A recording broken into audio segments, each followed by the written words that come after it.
Pues nos habíamos quedado, mi querido Pepe, en nuestro último episodio, hablando de López Obrador,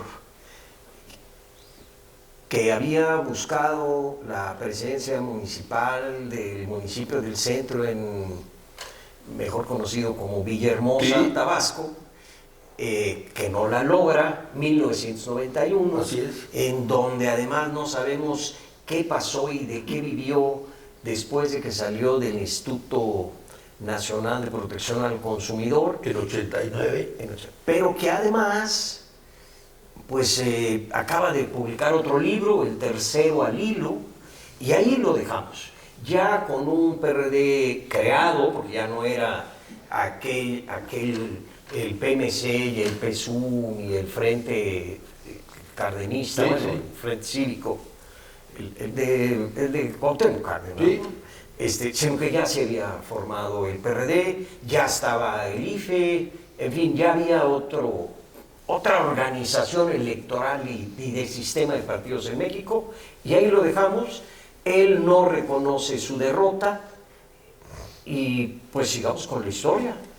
Mencionaste al final del programa pasado un elemento que me parece muy importante. El concepto de reforma política. En la primera época en la que se usa ese concepto es en 1977-78, cuando al inicio del régimen de López Portillo, el entonces secretario de Gobernación, promueve, ¿no?, convence al presidente López Portillo de realizar una reforma política, ¿no? Fue la primera vez que se usa este concepto. No voy a entrar en los detalles, baste decir que esa propuesta logró una unanimidad entre el partido gobernante y los partidos de la oposición. Fue una fórmula afortunada y prueba de ello es que hubo una práctica unanimidad en la promulgación de dicha ley. Esa ley se estrena en 1979 y por primera vez en una elección presidencial en 1982. Hace no poco tiempo pasamos por Era esta la discusión. famosa Lope. Exactamente, ¿no? La Lope.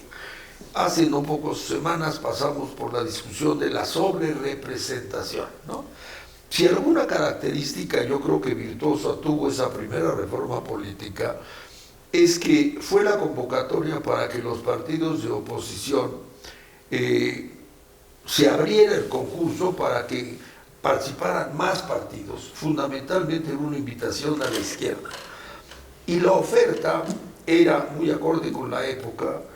Si la izquierda acepta, por un lado, todos los reclamos de los supuestos presos políticos o de los en verdad presos políticos serán liberados, ustedes obtendrán su registro de manera fácil, y la oferta es el porcentaje de votos que obtengan en las votaciones para la Cámara de Diputados se les convertirá en el porcentaje de curules, ¿no?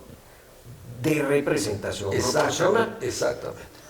que era el 25% de la Cámara de Diputados iba a ser de representación proporcional, donde el PRI no jugaba. Es decir, bueno, si el partido mayoritario ganaba más de 60 distritos, ya no entraba en el reparto de representación proporcional, y por lo tanto 100 de las, en aquel entonces, 400 curules eran en representación proporcional pura para los partidos minoritarios. Así es. Pero quisiera aquí entrar en una pequeña digresión, ¿no? Y además eso, Sí. era para atemperar la sobrerepresentación propia de la mayoría relativa. Claro. El PRI siempre se sobrerepresentaba porque ganaba todos los distritos. Claro. Entonces, esta mezcla de sistemas de mayoría relativa con representación proporcional atemperaba la sobrerepresentación. Qué bueno que lo dices, pero a mí me parece que es un detalle sobre el que hay que volver, aunque parezca que nos apartamos del tema López Obrador, porque nos trae a colación el presente. Para efectos prácticos de la comunidad, entrar a los detalles técnicos de los principios de mayoría y representación puede resultar un enjambre, pero digamos de manera muy sencilla, ¿no? Cuando en una elección el principio de mayoría es el que aplica, entonces el que tiene mayor número de votos se lleva el cargo. Y la pregunta es, ¿y qué pasa con los votos de los que perdieron? Pues se tiran, ¿no? O Lo sea, cual, de 100 votos que se reciben en las urnas, yo gano con 49, porque el resto tiene menos de 49. y puede ser que ganes con 17, Con 17. ¿no? Y me llevo el 100% Exacto. porque es un cargo uninominal. Exacto. Como todo, no lo puedes fraccionar, es un solo diputado. Exacto. Ahora, y mucho se ha hablado de que la democracia es el régimen perfecto. Bueno, ahí tienen ustedes una imperfección de la democracia, ¿no? Cuando el cargo reside en una sola persona, los votos del que no ganó se tiran. Correcto. Dicho así, suena escándalo, ¿no? Y entonces, ¿dónde queda la representación? Cuando el cargo presidente municipal o presidente es unipersonal, pues no hay mayor alternativa, se tiran, ¿no? Por definición. El que gana, gana todo. Y puedes llegar al extremo de que de 100 inscritos, 50 no votan, ¿no? De los que votan, que son 50, el que más votos tiene 17, ¿no? Y la suma de los que votaron, pero no son 17, son 33. Entonces tú dirías, bueno, debió haber ganado los 50 que no votaron, pues no pueden ganar porque no votaron. Debieron haber ganado, los sumaron 33, sí, pero no sumaron separados. Sí. Eso quiere decir que gana el de 17, aún teniendo en contra 83, ¿no? Pareciera una defensión. Pero para que vean los soñadores que la democracia también tiene sus asegúnes, claro. Entonces, precisamente como tú dices, ¿no? Cuando se trata de prohijar, ¿no?, el hecho de que el voto perdedor no se pierda, hay que buscar un camino alterno para que quede recogida la voluntad popular y se pueda decir, en este organismo sí están representados todos. Y por tanto se recurre a esta fórmula alterna, que es la de representación proporcional. Bueno, la LOPE tuvo la virtud de juntar los dos principios, de tal manera que la oferta era, del modo como se quiera, el resultado final es que cada partido, ¿no?, va a obtener el porcentaje de curules que equivalga al porcentaje de votos, ¿no? Porque esa es la promesa. Claro. Y entonces suena muy atractiva, suena muy equitativa, ¿no?, porque están representados todos, con una sola limitación. Si algún partido no tuviera el mínimo de votos, ¿no?, pues ese no solamente no va a quedar representado, sino pierde su registro. Bueno, esa fue la fórmula de reforma política, insisto, yo creo que reconocidamente por todos fue un gran avance en materia política electoral.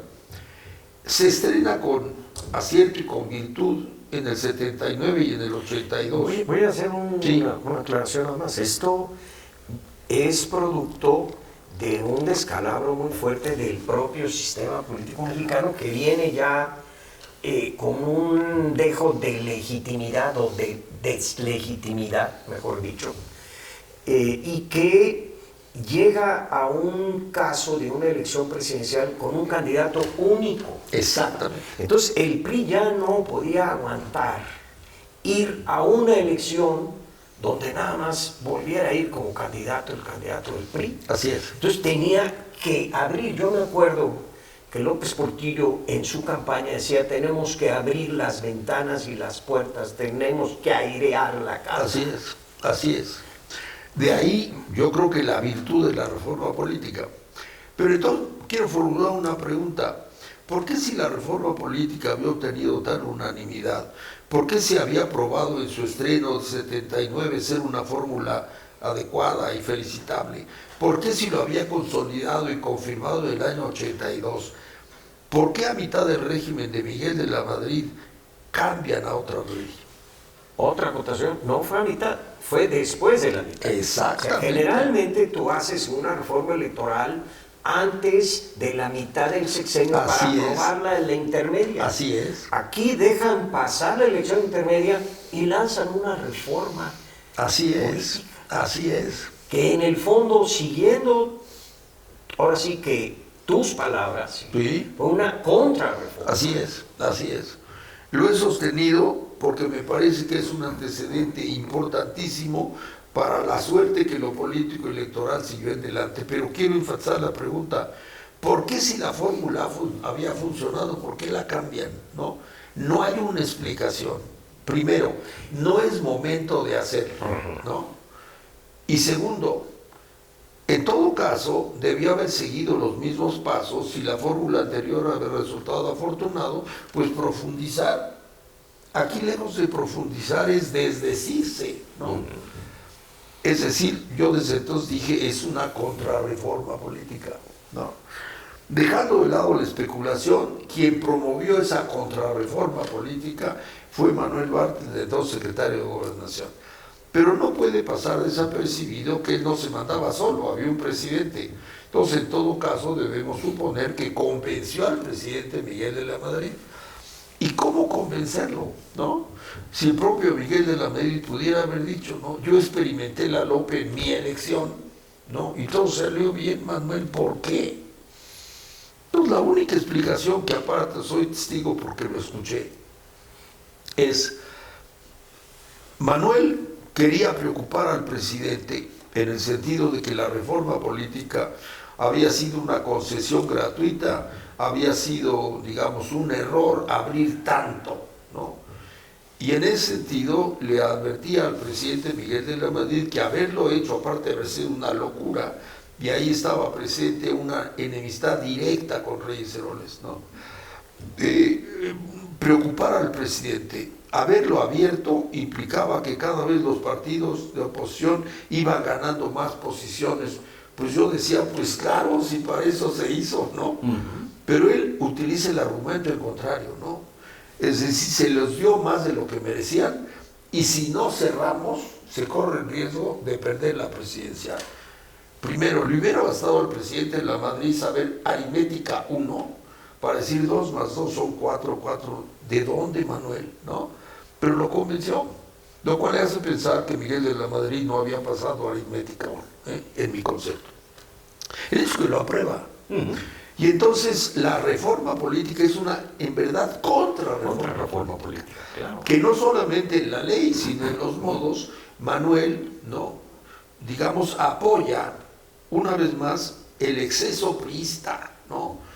Entonces, el cambio de los usos más la ley que contrarreforma la LOPE genera una reacción irritativa en toda la oposición. Sí, pero además pervierte todo el sistema. Así es. Es decir, primero te abrí la puerta y luego te la cierro en la Así nariz, es, ¿no? así es. Y empieza en Chihuahua. Así es, ¿no? así es. Entonces, pero ya viste, Miguel, Así es. si no le cerramos la Así puerta es. nos van a sacar. Así es, así es. Y seguramente lo hacía para luego ofrecerse y decir, pero yo... Bueno, a mí me queda clarísimo que Manuel, que fue un llegado, digamos, tardíamente a la campaña de Miguel, gracias a que lo conocía desde la facultad, ¿no?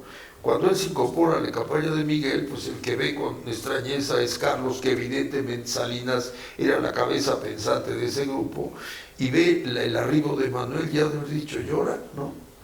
Y entonces, desde muy tempranamente quedó muy claro entre sí que se espejeaba, ¿no? Cada uno sentía que él iba a ser el candidato. Yo creo personalmente que Carlos siempre estuvo seguro que lo iba a hacer, pero Manuel no dejaba de ser su apuesta. Y para ello, pues se le ocurrió, no se necesita mucho talento para ello, ¿no? Crear una crisis política, ¿no? De tal manera que el presidente Miguel de la Madrid, llegado el momento, pudiera decir algo así como esto, ¿no? Pues mira, estaba pensado que el sucesor fuera Carlos, porque el eje de la atención es la economía, después de la docena trágica, pero la crisis política es tal que entonces vas a ser tú, ¿no? Manuel en todo momento apostó a eso, apostó. Entonces diseñó todo para ser el candidato, todo. Claro, en el momento que no lo fue, ¿no? Pues entonces soltó la elección, claro. Y entonces ahora sí soltó la víbora chirriando. Ahora sí, pero antes de llegar a la elección, me gustaría que cerráramos el tema de la sobrerepresentación, porque ahí nació el problema. Ahí nació. Es decir, la representación proporcional era para los partidos que no podían ganar mayorías. Ustedes se van a repartir 100 curules y nosotros nos vamos a pelear las 300. Si me ganas 1 o 2 o 5 de mayoría son tuyas, pero yo no voy a meter allá. Tú sí puedes meter acá, los chiquitos sí se pueden meter acá, yo grandote no puedo meter acá. Así es. ¿Qué hace? Manuel dice, no, nosotros también tenemos derecho al reparto. Entonces vamos a hacer una cosa, vamos a abrir el pastel. En lugar de 100 diputados de representación, va a ser 200, pero yo me puedo meter allá. Oye, pero es que se crearon esas diputaciones para evitar que tú sobrerepresentes. Pues ahora vamos a cambiar la ecuación y yo puedo entrar a ese reparto con una garantía de gobernabilidad. Y entonces, en lugar de que se evitara la sobrerepresentación, se utilizó el RP para garantizar una sobrerepresentación que le diera gobernabilidad al partido del poder. Y ahí le dio en la torre al sistema político electoral en México. Y voy más allá porque le exagera, ¿no? Preocupó tanto al presidente Miguel de la Madrid, piensa por un momento en que no obtuviéramos la mayoría, ¿no? Una vez más, si Miguel hubiera sabido aritmética, hubiera dicho, pero ¿cómo no? Estamos teniendo votaciones del 60, 70%. Sí, pero ¿qué tal que baja de 50? ¿Cómo? Bueno, ¿qué tal que baja de 50? Este cálculo que estoy haciendo te permite que aún bajando de 50, se le dé más del 50 al partido que tenga mayor cantidad de votos, lo cual no deja de ser un exceso, con la consecuencia que tú dices, ¿no? O sea, no importa cuántos votos tenga, basta con que sea la mayor votación para que aún estando por debajo, ¿no?, yo me tome la mayoría, ¿no? Era un exceso. Sí, pero esto que estamos viviendo hoy, de la sobrerepresentación, nació ahí. Ahí se sembró la reforma de el huevo de la serpiente. Pero no solo eso, ¿no?, sino que subió el número de diputados de 100 de representación a 200, con lo cual la Cámara pasó de 400 a 500. Es decir, hubo más curules que repartir, ¿no? Un pastel más grande. Si el pastel más grande no va a ser prioritariamente para mí, pues entonces tengo más que repartir. Pero no solo eso, ¿no? En la Lope del 78, como eran 2 votaciones, ¿no?, y se fraseaba así: señor ciudadano, al llegar a la urna, usted en esta votación, que es la boleta de mayoría, escoge a quien quiere que gane en este distrito. Y tiene una segunda boleta, ¿no? Escoja usted de las oposiciones cuál prefiere para que de alguna manera... ¿Cuál lista de las oposiciones usted prefiere? Entonces, escoges tu mayoría que gobierne y tu oposición, ¿no?, que compense. Bueno, no solo Manuel, ¿no?, abrió la sobrerepresentación, sino que juntó las 2 boletas, ¿no?, lo cual es un acto realmente pernicioso. No, es terrible, porque nos robaron un voto, mi querido. Así es. La Constitución, porque el artículo constitucional no se ha modificado, y el artículo constitucional sigue hablando de 2 votos. Así es. Y sin embargo, en una reforma legal, así es, en la fracción de un articulito, dice, no, el voto de mayoría se va a aplicar para el DRP. No. ¿Por qué?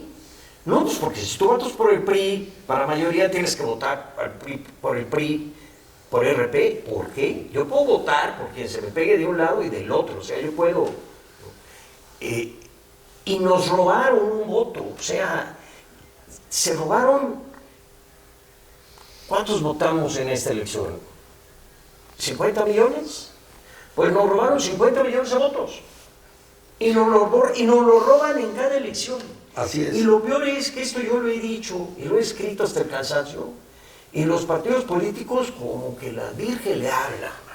Qué bueno que lo dices, porque en ese momento, ¿no?, esa postulación de Manuel generó una reacción alérgica de la oposición, alérgica. De tal manera que la aprobación del llamado código, nombre que también es una presunción, ¿no? ¿Por qué no le llamaron nueva ley electoral? No, porque la idea es que esta era la ley de leyes y por tanto aspiraba al calificativo de código. Bueno, no deja de ser un acto presuntuoso. Pero el hecho es que eso irritó a la oposición, ¿no?, de manera extrema, de ahí que con dificultad resultó aprobada, con las consecuencias que tú bien dices. Ok. Pero entonces ya quedó sembrado ahí, ¿no? Y es, aún en el caso de perder, arrebatamos. Curiosamente, la oposición la protestó. Pero llega Salinas, ¿no? Y entonces Salinas se enfrenta a una elección intermedia complicada, ¿no? Entonces tiene el recurso de, si se le ofrece, pues ahí está, ¿no? Y entonces, no sé, pero supongo que algunos se felicitó, qué bueno que dejaron ahí por si se ofrece, ¿no? Entonces ahí se quedó. Llega la elección de Zedillo, ¿no? Pues una vez más, qué bueno que está ahí por si se ofrece. Y se ofreció. Pero luego llega Fox, ¿no? Que la había criticado. ¿Y por qué no lo quita? ¿No? Pues porque ahora que esté en el poder, qué bueno que está ahí por si se ofrece. Y se ofreció. Y luego llega Calderón, que lo había criticado, y otra vez, bueno, ¿por qué no lo reviertes? No, no, porque qué bueno que está ahí por si se ofrece. Y además, bueno, cada vez se iban ganando claro, con menos porcentaje. Claro. Entonces, los que habían criticado ese abuso, después no solamente lo permiten, sino que lo preservan, Sí. ¿no? Y así llegó hasta acá. Claro. Y, pues con toda razón nos dicen, bueno, pues ustedes lo usaron. Pues sí, es cierto, debimos de haberlo cambiado y nunca se cambió. Lo que también es cierto es que nunca se llevó la sobrerepresentación al 20%. Así es. De las curules en una cámara. Así es. Pero ahora sí, como dice el dicho, en arca abierta el justo peca, ¿no? Y el injusto peca más. Claro. Bueno, y curiosamente estamos viendo el mismo fenómeno. ¿Sí? Aquí hay un abuso que alguien debió de parar y que por conveniencia, por flojera, por miedo, por no me metan a mí en estos líos, lo dejamos correr. Hasta que nos hicieron este atraco de la sobrerepresentación mayúscula, ¿no? Pero lo mismo pasó con López Obrador. Así es. Cuando hacían los berrinches, ¿no? Y decían, no, déjenlo. Porque, híjole, no lo vamos a parar. Así es. Déjenlo, hasta que llegue a la presidencia. Pepe, se nos ha agotado nuevamente el tiempo. Es el costo del detalle. Es el costo del detalle. Pero creo que este aspecto que hemos hablado de la sobrerepresentación, si bien nos derivó un poquito fuera de nuestro tema y personaje, nos lleva a confirmar cómo las cosas se van concatenando. Así es. Porque a final de cuentas, Bartlett, que creó este monstruo, ¿sí?, está ahora de este lado y benefició a este lado. Y yo no sé, y no quiero tampoco especular, pero posiblemente cuando no fue él el candidato, ha de haber auspiciado, alentado y fortalecido a la corriente cardenista o cardenista. Claro. Y si me permites, para cerrar con un botón curioso, Andrés Manuel nace en Tabasco cuando el gobernador es el padre de Manuel Bartlett. No deja de ser una casualidad. No. Era su gobernador. Sí. Que además fue un gobernador defenestrado. Sí. Cuando entra López Mateos, al primero que descabezan es al gobernador Bartlett, porque traía algún problema de transporte público. Pero pues, en aquel entonces se quitaban a los gobernadores, quítame esta funda, ¿no?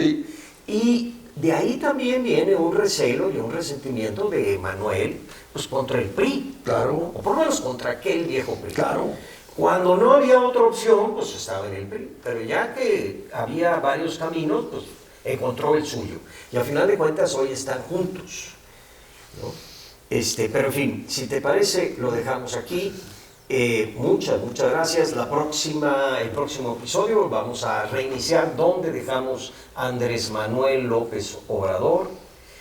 Y nuevamente les agradecemos, los esperamos para el próximo episodio. Muchas gracias, Pepe. Al contrario, Luis, gracias a ustedes.